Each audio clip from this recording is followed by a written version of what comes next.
ሻዕብያ ወያኔ ፋኖ በወዲ በሻሻ መንግስቲ ብልጽግና ኣብዚ እዋን እዚ ክሲ ይቀርበሎም ኣሎ። ነዛ ቪድዮ እዚኣ እንረአያ። ፋኖ ሻዕቢያና ወያኔን ይዞ ወጋን የሚለውን ማስተጋባት መርጠዋል። እምበር ከምዚ ሰማዕኹሞ እዩ ፋኖ ምስ ሻዕብያን ወያኔን ብምዃን ኣብ ልዕሊ ፌደራል መንግስቲ ሰራዊት መጥቃዕቲ ኣቕሪቡሎ ብምባል ኤርትራ ከምኡ ድማ ወያኔ ምስ ፋኖ ተሓጋጊዘን ይወግኣን ኣለዋ ዝብል ክስን መረረን እዩ ዘቕርብ ዘሎ። ነዚ ክስን መረረን ግን ኣብ ውሽጢ ኢትዮጵያ ዘለዎ ፖለቲከኛታት ነዚ ክሲ ብልጽግና መሊሶም ካልእ ሕቶ ብምሕታት ድማ መሊሶም ኣለዉ። እስኪ ነዚ ቪድዮ ድማ ንስማዕ እዮ።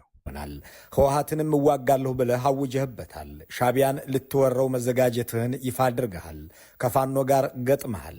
ታዲያ እነዚህ ኃይሎች በሙሉ ተጣምረው አቅደውና ጦር አስተባብረው ሰራዊታችንን ሲወጉት አንተ የማንን ጎፈሬ ታበጥር ነበር? ሻዕቢያ ከአስመራ ሰሜን ወሎ እስኪመጣ ህወሓት ከመቀለ ወልዲያ እስኪደርስ ጀቱንም በጀቱንም የያዝከው አንተ ብልጽግናችን ሆይ የት ነበርክ? ስለምን ሰራዊታችን እንዳይመታና እንዳይዋረድ የሚያደርግ የመረጃና ወታደራዊ ብልጫ አልኖረህም? አልሸነፍም ቀይ ባህርንም አመጣላችኋለሁ የምትለን እንዲህ ባለ ወኔ ሁኔታና በየመንገዱ በገበሬ ታጣቂዎች በሚማረክ ወታደር ነው ወይ? እምበኣር ከምዚ ሰማዕኩሞ እዩ እዚ ሕቶ ናይቶም ፖለቲከኛታት ኢትዮጵያውያን እንታይ እዩ ዝብል? እዚ ብልጽግና ዝበሃል መንግስቲ ኤርትራን ወያኔን ምስ ፋኖ ብሓባር ኮይኖም ይወግኡን ኣለዉ ዝብል መረረ መሊስና ሕቶ ክንሓትት እዩ ኣገዲድና ይብሉ ኣለዉ። እቲ ሕቶ እንታይ እዩ እንተልና ሻዕብያ ካብ ኣስመራ ስጋብ ፋኖ ዝርከበሉ ወሎ ከባቢ ስጋብ ዝኣቱ መንግስቲ ብልጽግና እንታይ ይገብር ነበረ?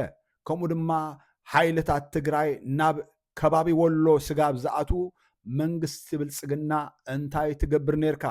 ባንክን ታንክን ሃገራዊ ድሕነትን ሒዝካ ዘለኻ ንስኻ ክንስኻ መሊስካ ነዞም ሓይልታት እዚኦም ካብ ኤርትራ ይኹን ካብ ትግራይ ናብ ወሎ ስጋብ ዝኣቱ እቲ ሃገራዊ ድሕነት እንታይ ይገብር ነበረ ብምባል ድማ መሊሶም ሕቶ ኣቕሪቦም ኣለዉ። ስለዚ ኣብዚ እዋን እዚ እቲ ብወታደራዊ መጥቃዕቲ ናይ ፋኖ ኣዝዩ ዝሰንበደን ዝተረበሸን መንግስቲ ብልጽግና ኣብዚ እዋን እዚ ፋኖ ኣብ ልዕሊኡ ዘውረደሉ ዘሎ መጥቃዕቲ ኣብ መረረን ኣብ ክስን ስጋብ ዘብፅሖ ኮይኑ ኣሎ።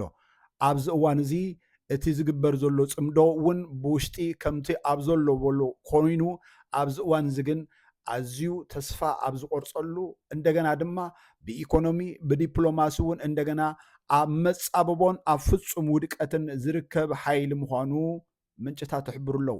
ሰላም ንኩልኩም ወዲ ሰብ።